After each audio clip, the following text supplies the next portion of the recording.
RIPTA stands for the Rhode Island Public Transport Authority and is a public transportation system that provides bus and trolley services throughout the state of Rhode Island. It is a nonprofit corporation that helps around 52,600 passengers every day. A ridership percentage study from August of this year estimates approximately 3.5% of Rhode Island residents rely on daily RIPTA services. There is even a RIDE program, which is a paratransit service for people with disabilities and mobility limitations. This year, RIPTA has and continues to implement service reductions on over 40 of 67 routes due to a budget shortfall. These reductions have affected many who are now in fear of further reductions or future fare increases. But this is not the first time that RIPTA has financially struggled. Like many others, this transit service has a long history of ups and downs. During the Civil War, mass transit first made its appearance in Rhode Island. For the next 100 years, the private sector ran transit with horse-drawn omnibuses that served the state's first routes. In 1865, when over 2 million people a year had become transit consumers, the privately owned Union Railroad began operating a horse railroad system. During the next decade, as demand grew, this transit system expanded into Providence's suburbs. The electric trolley car debuted in 1889. By the 1890s, this type of trolley was operating mostly in the suburbs. Annual ridership surged, climbing to 24 million in 1892 and 34 million by 1897. The Union Railroad became the Rhode Island Company in 1902 and took on the task of linking utility companies with railway operations. Just 4 years later, in 1906, the New Haven Railroad acquired the company. Reorganized in 1921 as the United Electric Railways, or UER, the company oversaw the transit system's daily operations in Rhode Island. At the same time, the state also became involved in transit, placing the system under the regulatory authority of the Public Utilities Commission and making it eligible for certain tax exemptions. 2 years later, passenger trips reached an extraordinary all-time annual high of 154 million. In 1926, the New England Power Company purchased the UER, and a holding company, the Rhode Island Service Company, then took over the operations of the transit system. But the onset of the Great Depression in 1930 stopped service improvements.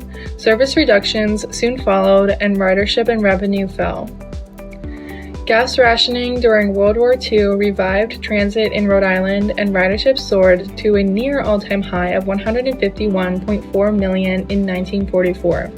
When gasoline became available again after the war, people adopted personal vehicles and ridership fell once again. Despite major efforts to attract riders, ridership continued to decline. Transit in Rhode Island was reinvented in 1951 under the United Transit Company, or UTC. In that year, the system carried over 100 million passengers. By 1955, diesel and gasoline buses had replaced the trackless trolley, giving the system a whole new image. As highway construction increased and more people acquired cars, transit ridership declined once again, dwindling from 100 million to 20 million in 15 years. The Rhode Island General Assembly created the Rhode Island Public Transit Authority, or RIPTA, in 1964, ending the privatization of the transit system. RIPTA had began operations on July 1, 1966. 2 years later, annual ridership was up to 21 million. Over the next 15 years, RIPTA more than doubled the number of bus miles traveled. By 1979, nearly 70% of Rhode Island residents could access transit service. As RIPTA continued to expand, the number of bus miles traveled in the early 1980s to create a fully statewide system, ridership climbed. On the eve of the 21st century, RIPTA began an ongoing initiative to build a quality mass transit system, one that would offer improved service, new technologies, and mobility options, as well as convenient, economic alternatives to single-occupant vehicle trips.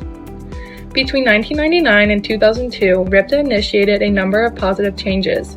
These included the introduction of the Providence Link system, using clean fuel for trolley for Link's 2 lines, constructing the state-of-the-art John H. Chafee Transportation Maintenance and Operations Center, upgrading the fleet by replacing many vehicles that had outlived their useful lives with new ones, and introducing a seasonal Providence and Newport ferry service. In the same years, RIPTA also opened a new Kennedy Plaza passenger terminal and bus facility, introduced flex service in suburban communities, and became the major carrier for RIDE, the statewide paratransit program that serves the elderly and individuals with disabilities. Shortly thereafter, RIPTA continued upgrading the fleet, starting using ultra-low sulfur fuel for the entire fleet, winning praise from the U.S. Environmental Protection Agency, and introduced electronic fare technology for the system's fixed route service. Today, you can ride the RIPTA by downloading a Wave app that allows you to link a credit card and buy transportation at $2 a ride for now. Riding the RIPTA supports our community, economy, and environment, and can actually be quite fun.